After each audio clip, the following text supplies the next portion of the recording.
legend is born.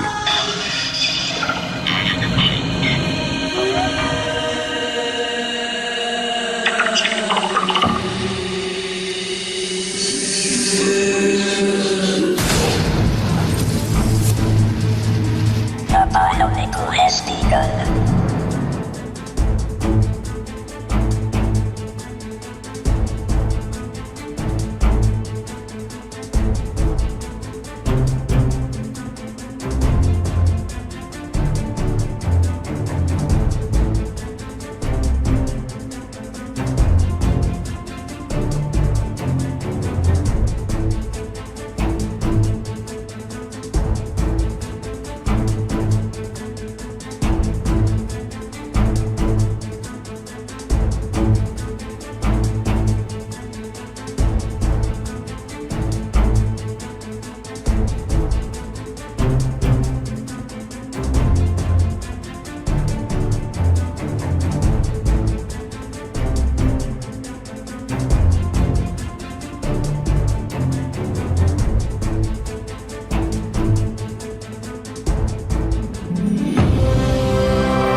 Years ago we thought all is well, we've got clear skies ahead, nothing in our way.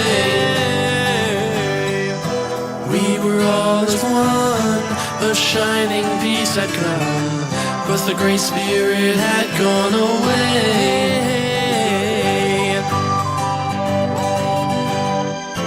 Now we're walking the Causeway of Legends.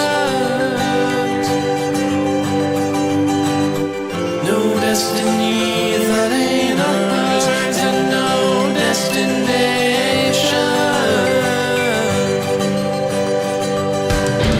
When dark Nakuda fell, as the legends tell, from his great body we were set free. All open wide this world for us to work and build. A new life here was meant to be.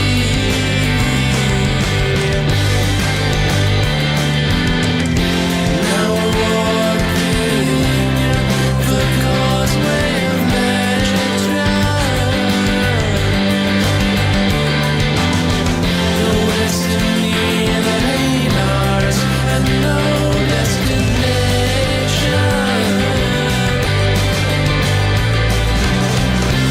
Let me tell you the story of where we're from and going to.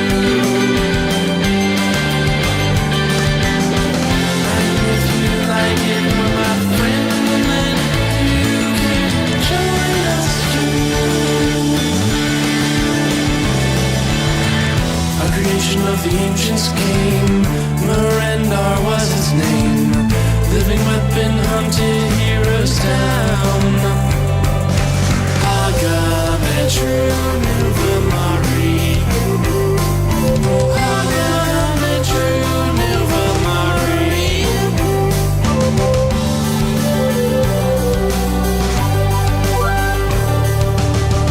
Once he was bound, we learned the great beings returned, waging civil war all around. One main Bellica waged war to be crowned.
Life was lost.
in shadow.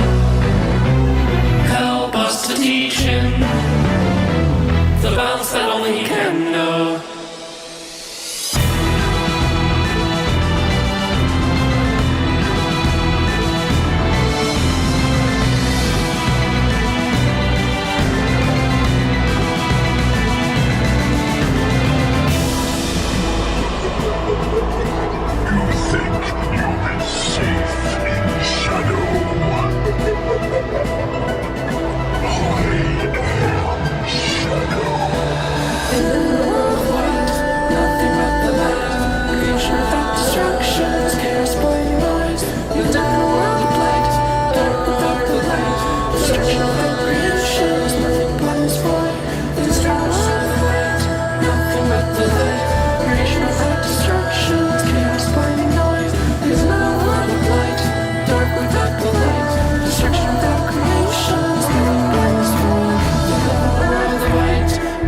But the light, creation without distractions, chaos, blinding noise. He's in a world of light, dark without the light, destruction without creations, nothing blind is void.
Stars and gives you fright. The Tao doesn't let your dreams come true. It tells you all that's wrong but has no proof.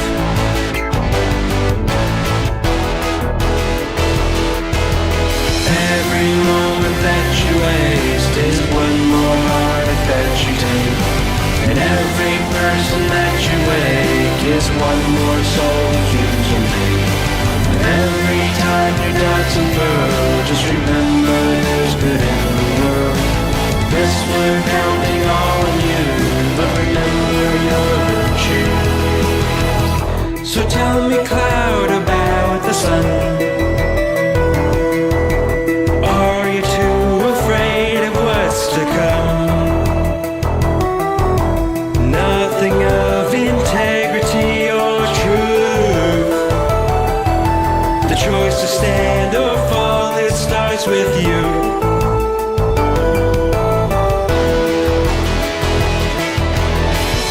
So tell me, cloud, about the sun.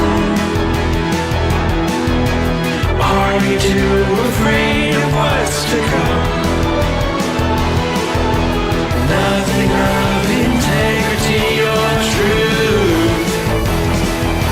The choice to stand or fall, it starts with you.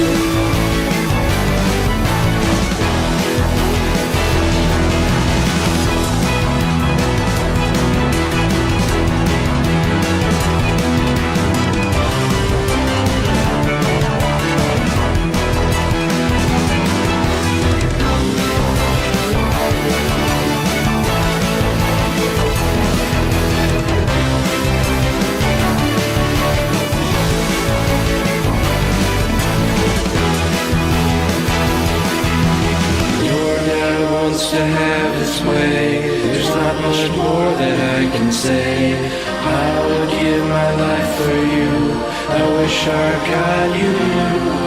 But in that empty village square, Notori will not dare, people wouldn't dare to care. Every moment that you waste is one more heartache that you take. And every person that you wake is one more soul change you make.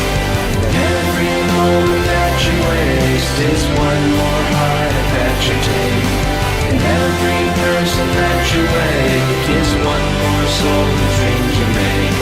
But every time your doubts unfurl, just remember there's good in the world. Yes, we're counting all on you, but remember you're very sure.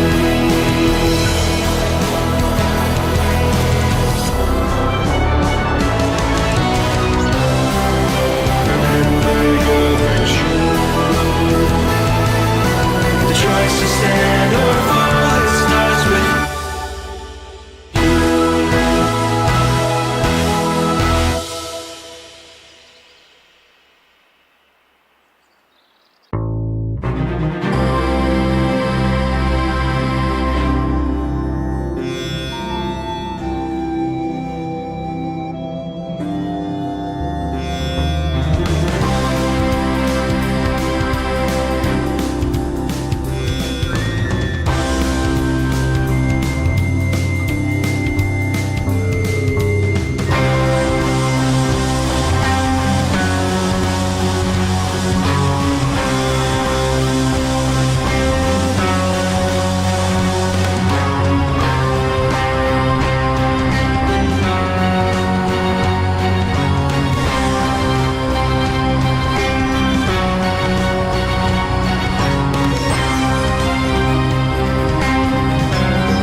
Met a man on the roadside crying. Without a friend, there's no denying. You're incomplete, there'll be no finding. Looking for what you knew. But anytime somebody needs you, don't let them down, although it grieves you. Then you need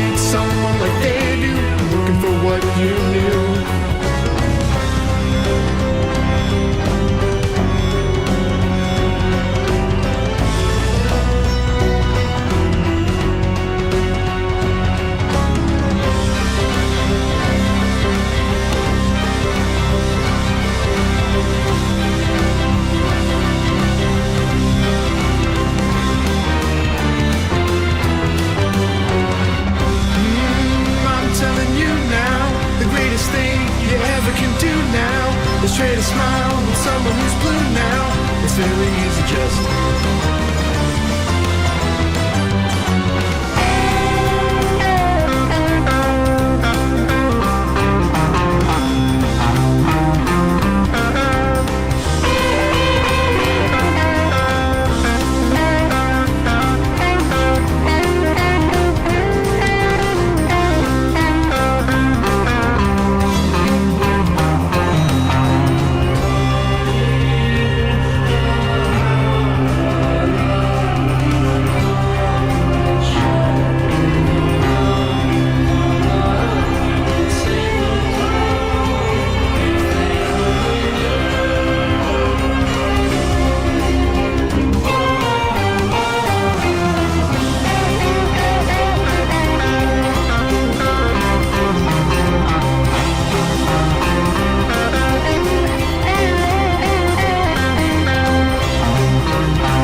start pissed off, looking at my leaders like, hey man, what's up? Only been a year since we stopped kicking dust up and bust up our friends, and I don't wanna have to fear feeling again.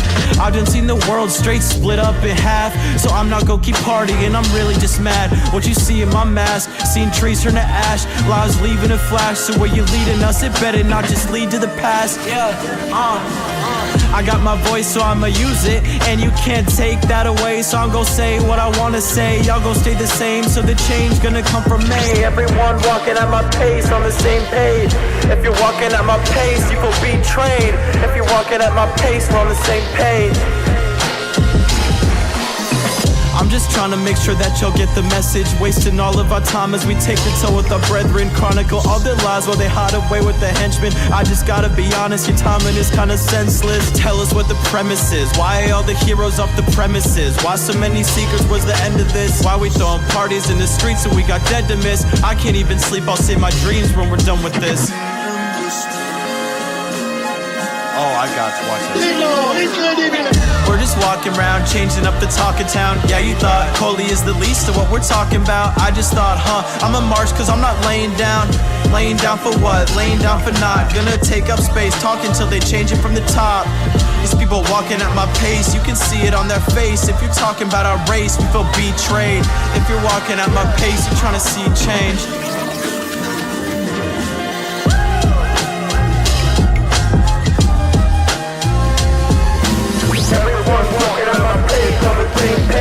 If you're walking at my pace, you will be trained. If you're walking at my pace, we're on the same page. If you're walking at my pace, you wanna see change. If you're walking at my pace, you will be betrayed.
so far gone,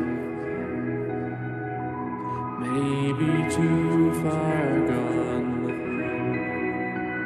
I feel so far gone,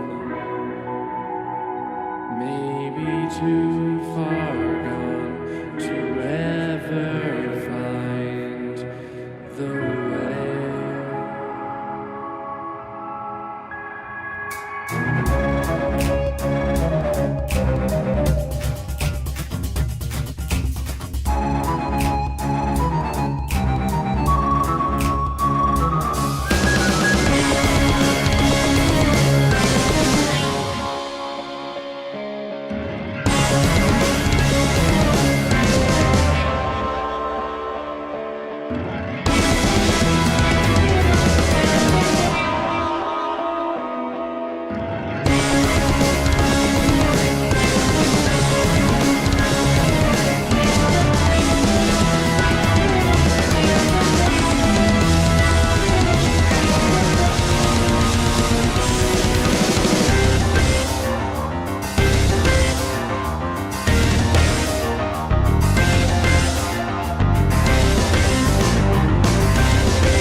I can't explain away all the pain. What's the point if no one knows my name? Words on the stone, are they my own? Anonymous, synonymous with lives I've never known. But you understand, you've seen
and you know there's more.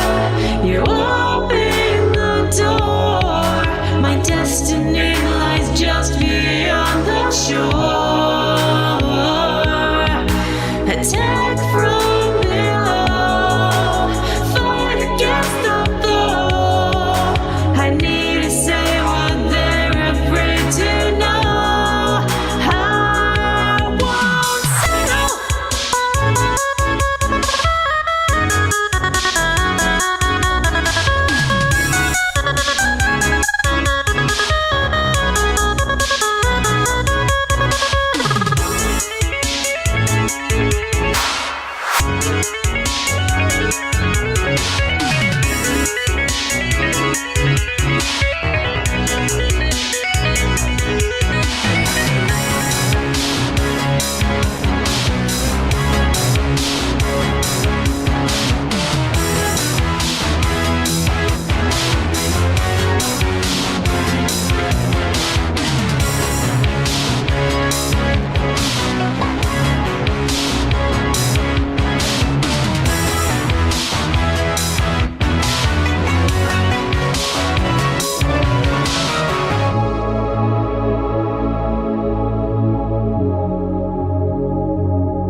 If the prophecy is true, you're the one we've waited for.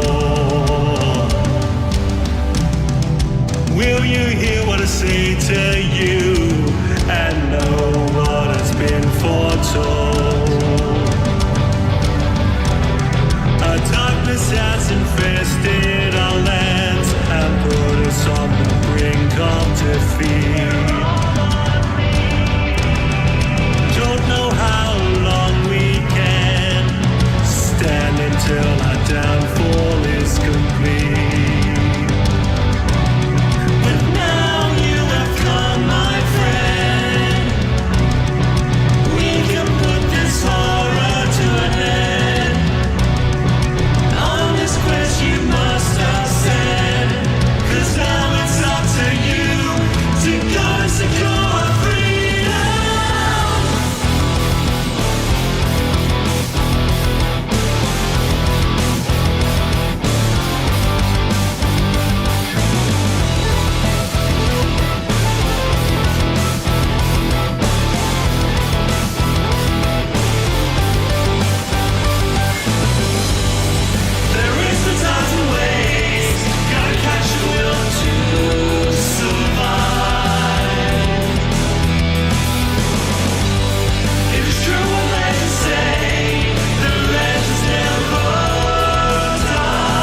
long time ago, on the mythical island of Okoto, all lived in harmony.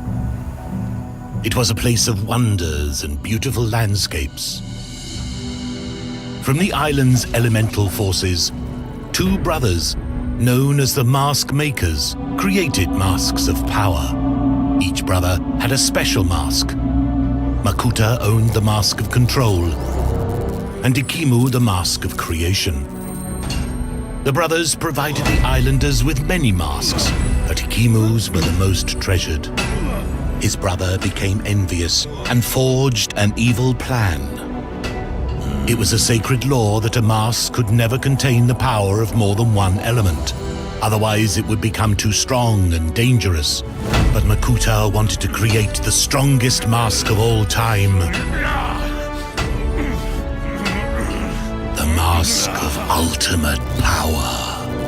When Makuta put it on, it took control over him, and the island began to shake and crumble. Realizing what his brother had done, Ikimu managed to knock the mask from Makuta's face. A shockwave rolled across the land and sent both brothers into an endless sleep. The masks were scattered all over the island, waiting for a time when someone would come looking for them.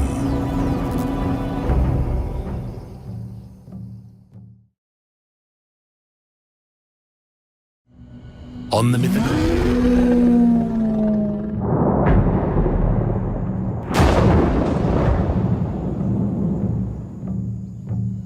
A long time ago on the claim, but an enemy was rising, growing stronger by the minute, searching for the masks.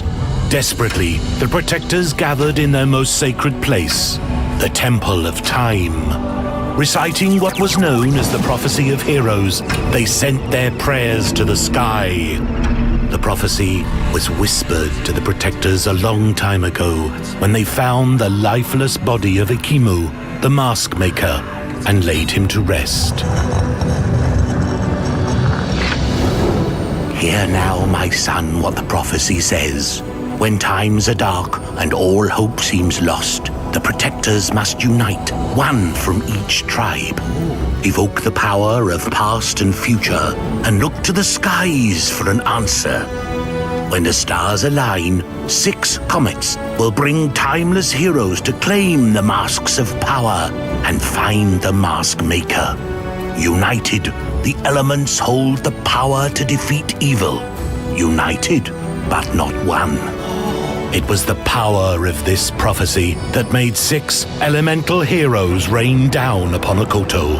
Who they really were remained a mystery, but it was their destiny to defeat evil and save the island.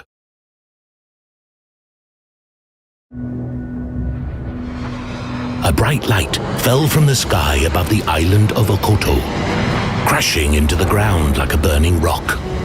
The wise protector led the local villagers to a crater of fire. They held their breath as a figure stepped out of the flames. Oh, where am I? Who am I?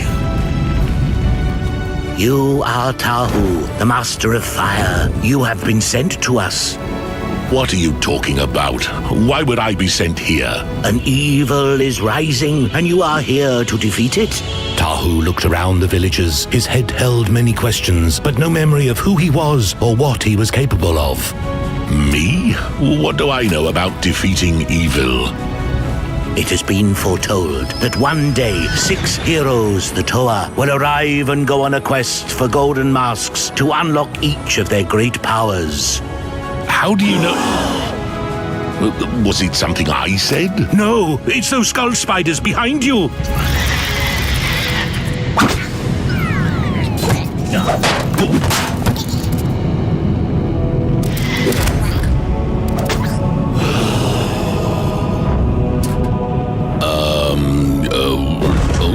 Do you still doubt your destiny, Tahu? Come with me. We have no time to waste.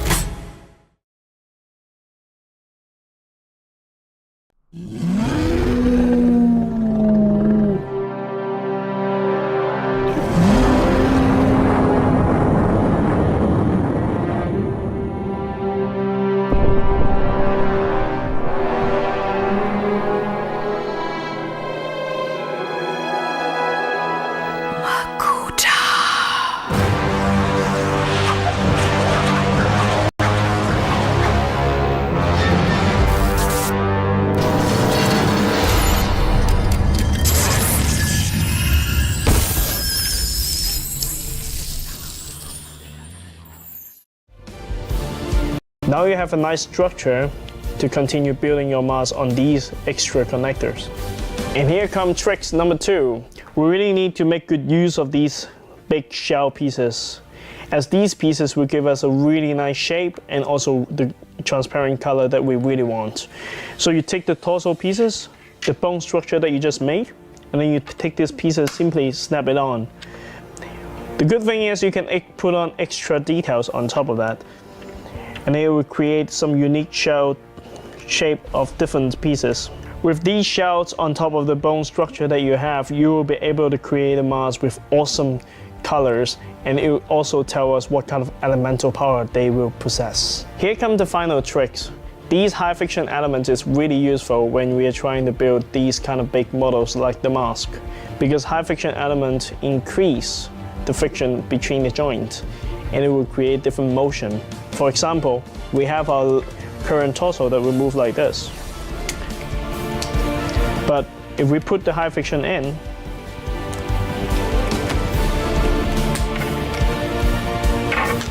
and you can see this part will be the part moving. And now is the time that you build your own mask, take a photo, put it on Facebook, and join the competition. The best part of the competition is you can win a 14K solid gold mask, Mask of Creation. Good luck.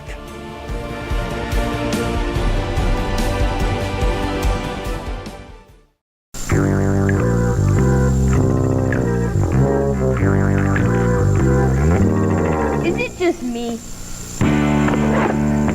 Or are we a little big for this? Introducing the Mighty Kids meal, only from McDonald's. You're gonna get a masked Lego BIONICLE figure with way cool launching action. Only now, since you're bigger, we made your food bigger too.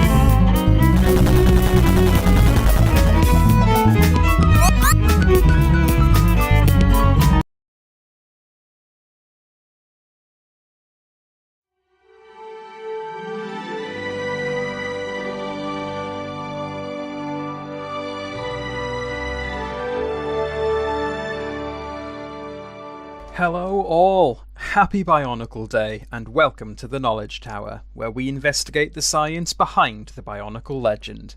Of all the characters within Bionicle, I don't think there is any who demonstrate as clear an affinity for science than Nuju. As a former scholar of the Kometru Knowledge Towers, Nuju often used his keen insight and analytical skills to aid the rest of the Tometru during their many adventures. Perhaps one of the most impressive moments when his scientific knowledge came into play was during the events of Bionicle Adventure 6 Maze of Shadows, when the Tometru faced off against the formidable Rahi Nui. This chimera-like creature was already daunting enough from its physical traits alone, with the head of a Kane-Ra, the body of a Muaka, the stinger tail of a Nui Jaga, the wings of a Nui Rama, and the punching arms of a Tarakava. However, during its encounter with the Metru, it also possessed all 8 standard Kanoka powers, and was able to feed off of elemental energy, making it completely immune to the Toa's elemental attacks. Of particular note here was the fact that the elemental energy the Rahi Nui consumed seemed to fuel its Kanoka powers, with it using the energy in this fight to make use of the growth Kanoka power to get taller and taller as the battle raged on. While this was happening, Nuju examines the footprints left by the Rahi Nui and notices that while it is definitely growing larger, the impressions it leaves suggests that its overall mass was remaining constant. This was the key observation that allowed for Kama and Nuju to work together to defeat the Rahi Nui. How much of an object's mass is packed into a certain volume is known as the object's density, which in our world is measured in kilograms per meter cubed. Nuju knew that if something was getting larger in size, and therefore also in volume, but not in mass, then that mass had to be more thinly spread across its new volume. It would have a lower density. To put it in mathematical terms, the density of an object can be found by dividing its mass by its volume. By increasing the denominator of this equation, the resulting density is also lowered. Nuju also knew that due to the relationship between increasing size and increasing volume, that this change in density could be exploited very quickly. To show how this would work, let's say we have a cube with sides of 1 meter each. This means that it had a volume of 1 meter cubed, as the volume of a cube is just the multiplication of its length, width and depth, in this case all 1 meter. Let's also say that it had a mass of 1 kilogram, meaning it has a density of 1 kilogram per meter cubed. If we double the dimensions of the cube to give it sides of 2 meters, then you might think its volume would also double, but that is not actually the case. Instead, its volume is now 2 by 2 by 2, meaning it has increased to 8 meters cubed. If we increase the sides to 3 meters, then its volume goes up to 27 meters cubed. As you can see, the volume of an object increases far quicker with increasing size than any particular dimension like height. Nuju and Vakama were able to exploit these facts to their benefit, feeding their elemental powers into the Rahi Nui and causing it to grow larger and larger, spreading its fixed mass over a rapidly increasing volume. The Rahi Nui became less and less dense, eventually getting less dense than even the air around it, leaving its attacks completely harmless as its molecules quickly drifted apart. The book, of course, describes this in a classic dramatic fashion, with the Rahi Nui growing to half the colossal height of the Metru Nui Colosseum before it was finally defeated through this method. And it is this part of the story that we are going to investigate today. Ignoring the magic of exactly how the Growth Kanoka power works, for this video anyway, we are instead going to find out just how successful the Toa were in their defeat of the Rahi Nui. If it really were to grow to such a height, just how low of a density would the Rahi Nui end up with? Did the Toa really need to feed its growth power to such a high degree, or was this just a massive overkill on their part? Let's find out. Although, before we get into that, I do have to say the way Nuju's observation is described in the book doesn't actually make all that much sense. He observes that the footprints from before the Rahi Nui's growth spurt and the ones made after it are identical, concluding that this means that its mass was staying the same despite the growth. This never really made much sense to me, as if something was growing larger but kept the same mass, then what he actually observed should have been larger but shallower footprints, not identical footprints. This is because the feet of the Rahi Nui would have gotten bigger, but if it had the same mass, then its weight would have been distributed over that wider area, thereby not sinking as far into the ground as before, and leaving those larger but shallower footprints. But to be fair, the fault of that particular misunderstanding is entirely with Greg Farshdi as the writer, rather than with Nuju. Anyway, with that grievance out of the way, on with the investigation. First off, we need to know the relative heights of both the Rahi Nui and the Colosseum, so that we know how much the Rahi Nui grew by during this fight. Thankfully, as anyone who saw last year's Bionicle Day edition of the Knowledge Tower will know, we have already calculated the height of one of these elements. The height of the main Colosseum building was determined within that video to be 4.5 kilometers. Meaning that at half this height, the Rahi Nui grew to a gigantic 2.25 kilometers. For you kaiju fans, that's roughly 7.5 times taller than the tallest version of Godzilla, who topped out at 300 meters. As for the original height of the Rahi Nui, that is a little trickier. Ordinarily with this sort of thing, I'd simply measure the height of the set and then use the set to story conversion factors I've determined in the past to find its true height. However, the Rahi Nui doesn't actually have a set. Luckily, it's made up of an amalgamation of Rahi that did get sets, meaning that I could just measure those instead, with the Muaka and Kane Ra being the constituent Rahi that would influence its height. Not so luckily, that is a set that I don't actually own, but that's where my fellow Bionicle fans come in. After putting out a public call for help, Tumblr user Koropu came to my rescue and provided this very detailed breakdown of the Muaka and Kane Ra dimensions. Thanks again Koropu for your help on this one. As Koropu noted when providing this information, the Muaka is slightly taller than the Kane Ra, so the Rahi Nui would likely have a height somewhere between the two given its Muaka body and Kane Ra head. So I decided to take the average of these two heights for the height of the theoretical Rahi Nui set, 13.95 centimeters. The constituent sets of the Rahinui were all released in 2001, and so we need to use the 2001 to 2003 set scale to convert this into the in-story height. Canonically, a toa is 2.19 meters tall, while a standard toa mata set is 16 centimeters tall. 16 centimeters is 13.6875 times smaller than 2.19 meters, which means that in order to do any set story conversions in this set scale, we need to use that as our conversion factor. Applying this to our Rahinui height gives it a true in-story size of around 1.91 meters. Given our final growth size of 2.25 kilometers from earlier, that means that the Rahinui's height grew by a factor of a massive 1,178 times during this fight. But, like we demonstrated before, what we really need to know to answer this question is the factor by which the volume changed. To work that out, we can use this equation, which some of you may recognise from my previous Mass of a Toa video. This equation does include the original volume here, which is actually very hard to calculate without being able to get your hands on the actual set due to its complex shape. However, luckily for us, we don't actually need to know it. What we really care about is this last section of the equation here, which tells us the factor by which the original volume increases to get that final volume. Plugging our original height into L1 and our final height into L2, we find that the new volume of the Rahinui at the end of the battle would be a staggering 1,636,260,833 times larger than what it originally had. Remember, due to the fact that density is a measure of the amount of mass packed into a given volume, this means that if our mass stays the same but our volume increases, the density will go down as a result. And in this case, with a volume increase of over 1 billion times, that means our density is going to go down by that same massive amount. If we assume that the Rahinui had the same average density as a toa, which was determined to be around 2,340 kilograms per meter cubed in the aforementioned Mass of a Toa video, then the new density at the end of its all-you-can-eat buffet of elemental powers would be a mere 143 hundred millionths of a kilogram per cubic meter. That is around 903,852 times lighter than air.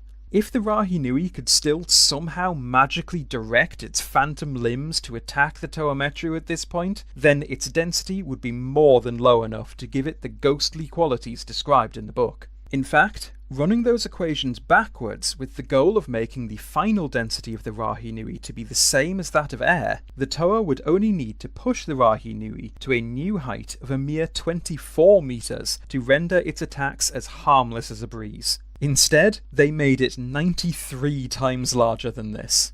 Hey, I guess if a job's worth doing, it's worth overdoing, right? Well, that's it from me for this Bionicle Day. I hope you all enjoy the rest of Bionicle Day 2025, and will join me again soon for another Bionicle Science investigation here at the Knowledge Tower.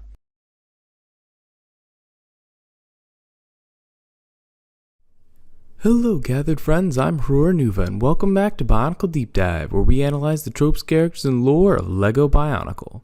Happy Bionicle Day, everybody! One of the most prevalent and profound themes throughout Bionicle that I really love is the theme of passing on hope for the future. Many times throughout the story, what the heroes are fighting for isn't just about achieving a final victory for themselves, but also ensuring that there continues to be hope for their people, and laying the groundwork for future heroes to pick up where they left off. As such, the victory at the end of the story isn't just the product of one hero or even one set of heroes, but it's a victory that's been built up by generations of heroes all doing their part to create a better tomorrow. And no team embodied this more than the Toa Metru, particularly during their struggles as the Toa Hordika. So today, I'm going to be analyzing that theme and showing how the hope they fought for laid the foundation for all the heroes that came after them. Let's dive right into it. In my video for Bionicle Day last year, I talked about how the theme of time permeated the entire Toa Metru arc, particularly how 2004 really gave Bionicle a sense of place within time, that its world had a rich past and also has a potential future as well. And the 2005 Hordika arc is what crystallized that the future is what the Toa Metru were fighting for. For much of the early part of the 2004 arc, we don't really get to know exactly what the Tohometru's mission was, what their true destiny was going to be. All that was deliberately kept mysterious until the movie, where we see the Great Cataclysm and ultimately their decision to evacuate the city to the new island of Motunui. They passed on the power they were given by Le-Koro to reawaken the Matoran, and with their destiny ultimately being to have kept the Matoran out of Makuta's clutches, ensuring there would still be hope for the Matoran to eventually return to their home.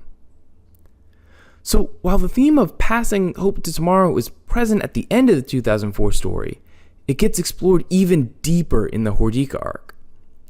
All of this happened because Makuta cast Motunui into endless sleep, but they didn't try to restore the city and reawaken him all by themselves.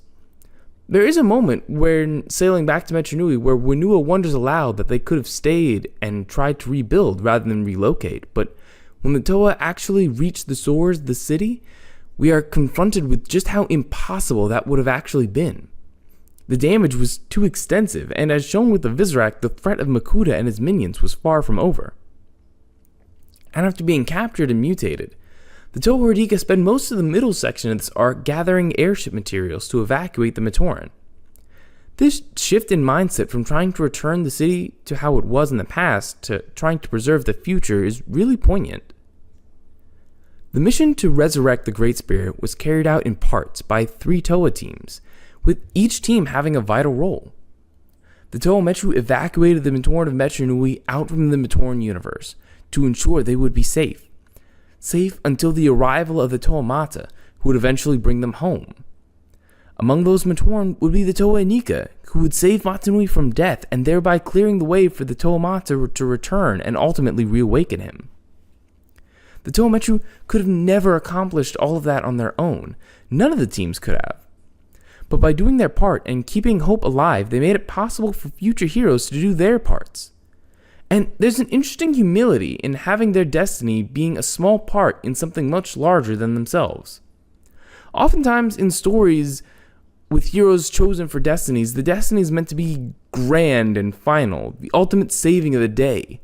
And that's even the case with the other 2 main Toa teams, whose destinies were to resurrect and reawaken Motunui, grand climactic accomplishments in their own right.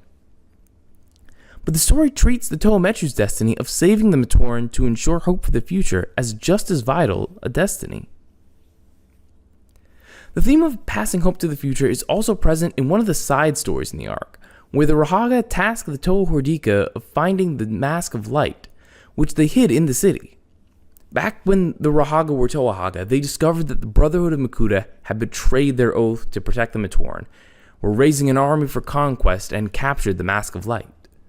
Hoping to defeat them, the Haga launched a raid on the Brotherhood fortress, and actually succeeded in defeating Makuta Pterodax and stealing the Mask of Light. But stealing the Mask of Light from the Makuta came at an immense cost. While they thought they had beaten the Brotherhood, Makuta's servant Rudaka captured and mutated them. They managed to escape with the mask and hid it in Motunui. But despite their best efforts, they couldn't stop the Makuta all on their own. But they were able to pass along hope by saving the Toa Hordika and passing along the Mask of Light to them.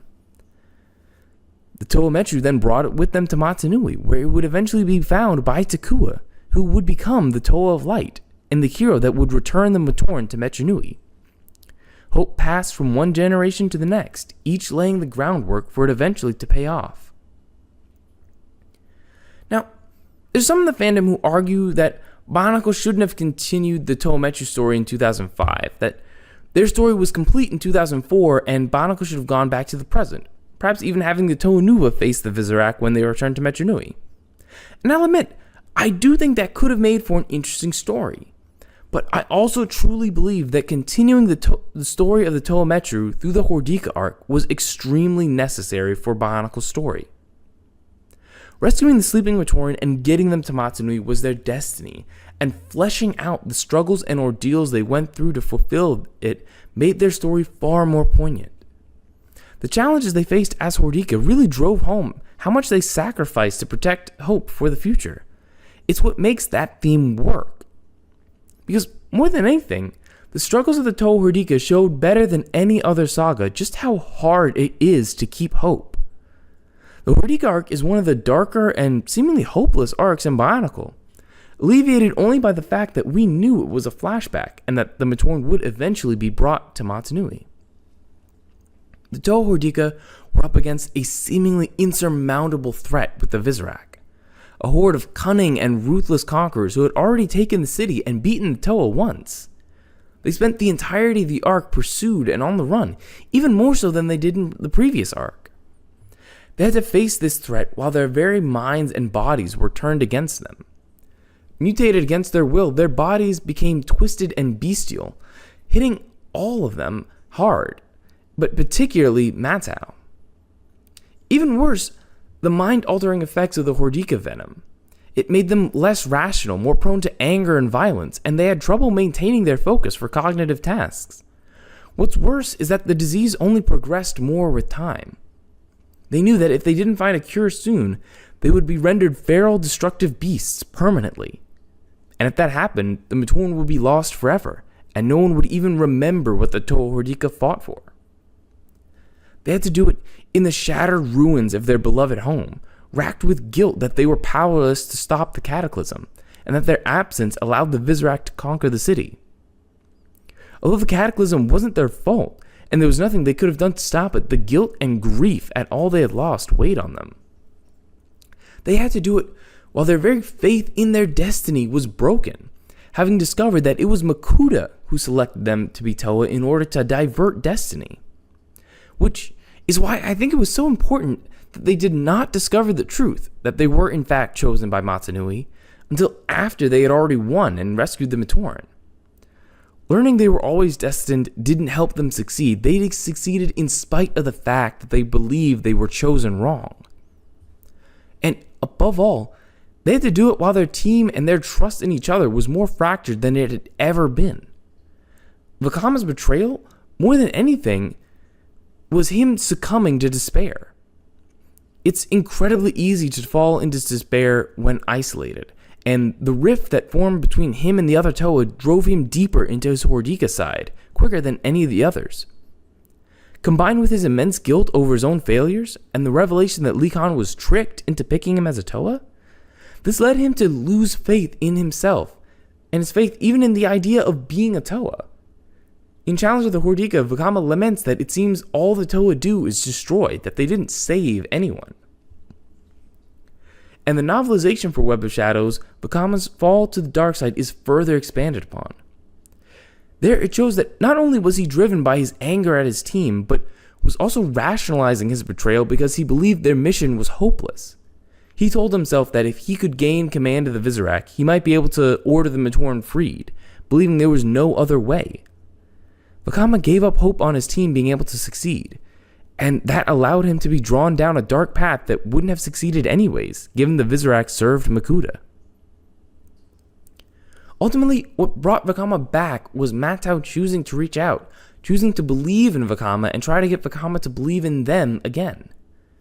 Their connection brought Vakama out of his despair and brought back into perspective what they were fighting for. That connection brought back their hope, which in turn saved the hope for the Matoran. Throughout this arc, it's made abundantly clear how close they came to losing everything. Their destiny was to keep hope alive for the next generation, but they had to fight tooth and nail to just barely succeed alive. A challenge that justifies their destiny being just as grand as any of the other flashier ones.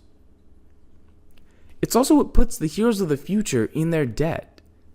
The Toa Nuva could have never succeeded without the Toa Metru, as without the Metru, the Matoran of Metru and likely the entire universe would have long been under Makuta's control.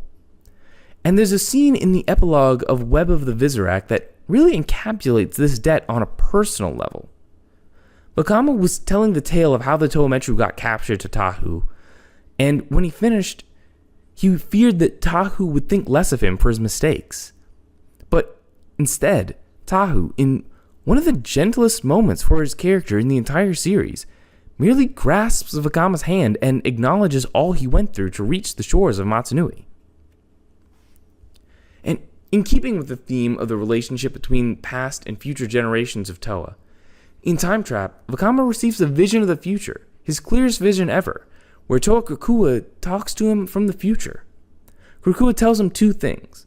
The first is that Vakama must be willing to destroy the future he fought so hard to save in order to keep hope alive, which ultimately comes to pass in the climax of the story, where Vakama threatens to destroy the Mask of Time and unravel time itself to keep Makuta from obtaining it. It was the only leverage he had, and he couldn't bluff. Makuta obtaining the ultimate power of the Mask of Time would extinguish all hope forever. And so, to ensure that at least some hope existed for the future, Vakama threatened the very concept of the future itself. The second thing Krakua tells him is that one day 6 heroes will go on a perilous journey, and that Vakama will have to bear the most terrible burden of all. And while Vakama initially believes that means he will have to lead them, Krakua reveals his role will be even harder, that he will have to send them on this journey knowing there's nothing he can do but wait and hope. And this speaks to the theme of passing hope to the future by showing one of the hardest aspects of it, the sacrifice of having to trust the next generation, knowing you won't be there to help them. Le-Koro couldn't save the Matoran himself, and he knew it. So he passed his power, and along with it, the hope, to the Toa Metru. And the Toa Metru knew they couldn't save the city themselves, so they saved the Matoran, brought them to a new home, and kept their spirits alive so that the hope would stay alive with them on the island, long enough for new generations of heroes to take up the torch and finish the mission. The immense sacrifice of the heroes of the past ends up adding stakes to the mission of the heroes in the present when the flashback saga ends. The Toa Nuva aren't just fighting to save their people now, they're also fighting to ensure that the struggles of the heroes that came before them were not in vain. In a way, all the main Toa we see in the story had the same greater destiny, each one doing their piece of the mission, then passing hope along to the next generation in a cosmic relay race.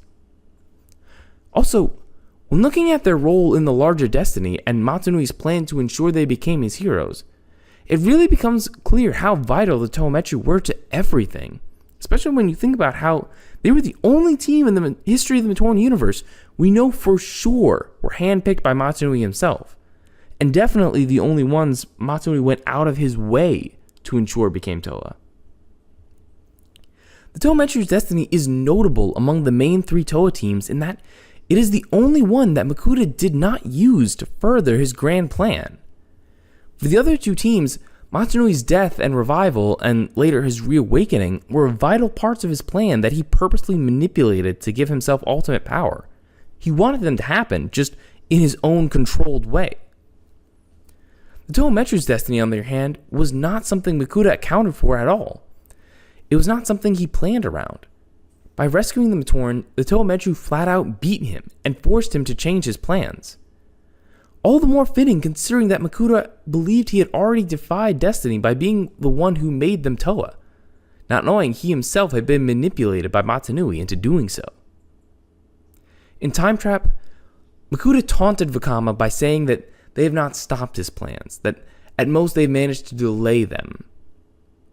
Unbeknownst to him, it was that act of delaying that allowed them to foster the next generations.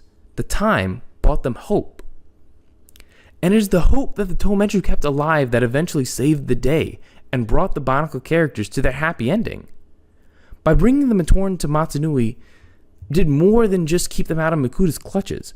Their time on the island forged them into a people willing to stand for themselves against the darkness. And that ended up being the real thing that saved them.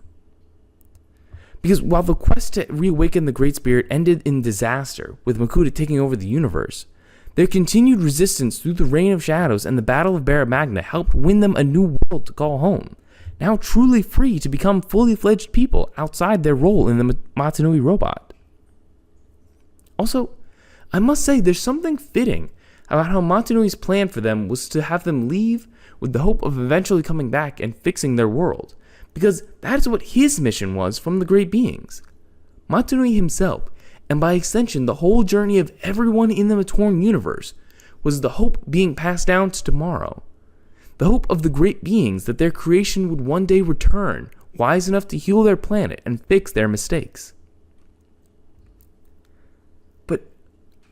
More than anything, I find this theme so poignant because it gives me hope for the future in the real world.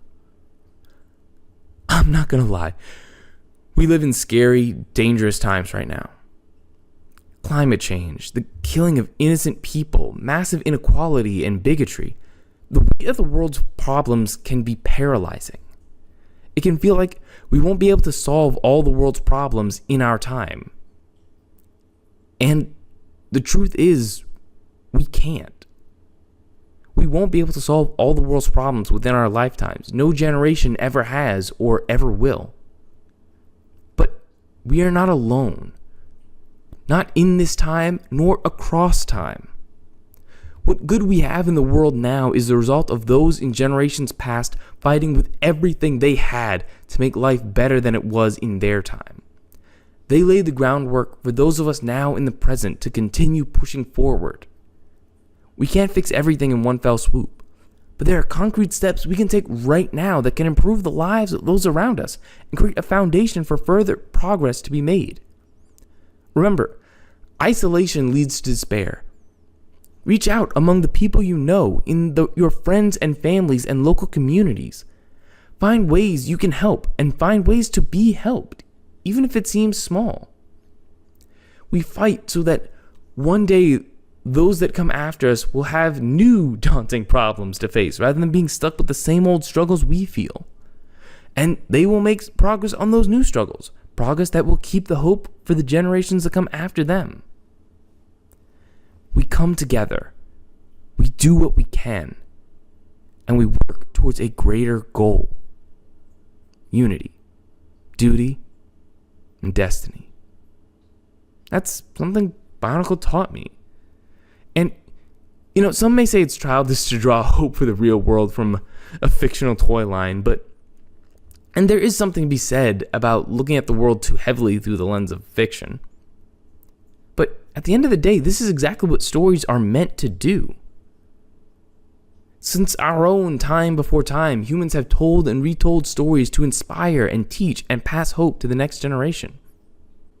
And the wisdom of this sentiment is found in real-world philosophy and religion, perhaps most poignantly in a quote attributed to Rabbi Tarfon. Quote, "It is not your duty to complete the work, but neither are you free to abandon it." End quote. And so, this lesson BIONICLE had about passing hope to the future keeps me grounded and determined in these troubling times. So thank you, and take care, my gathered friends.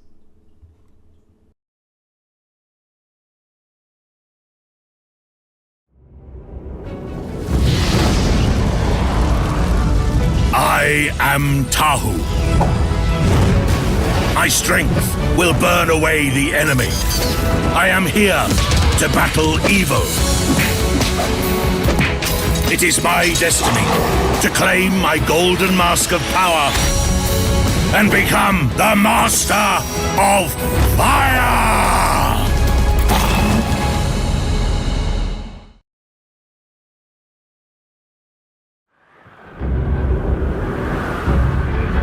I am Kopaka.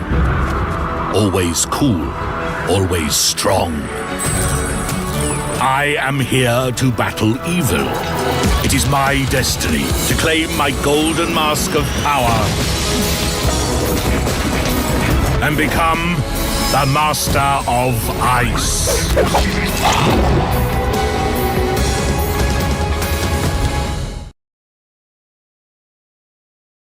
Legend told that one day, 6 heroes would make it through dangerous parts of the island and claim the masks to unlock their true powers.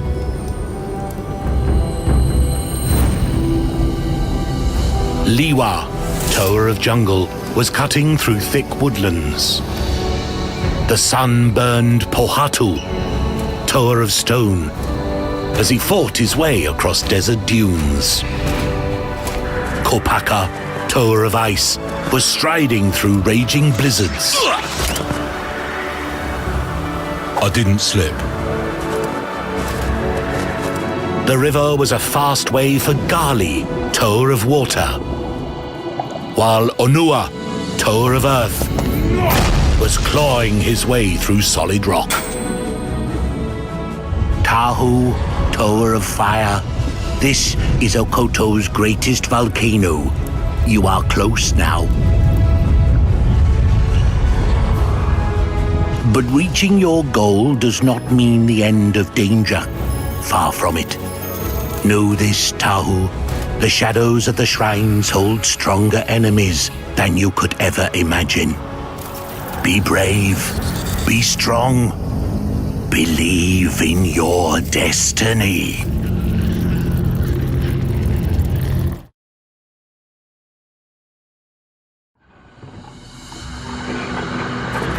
They traveled for weeks through dangerous lands. Now the 6 heroes and their protectors could finally see their goals. 6 secret shrines. 6 golden masks waiting to be found.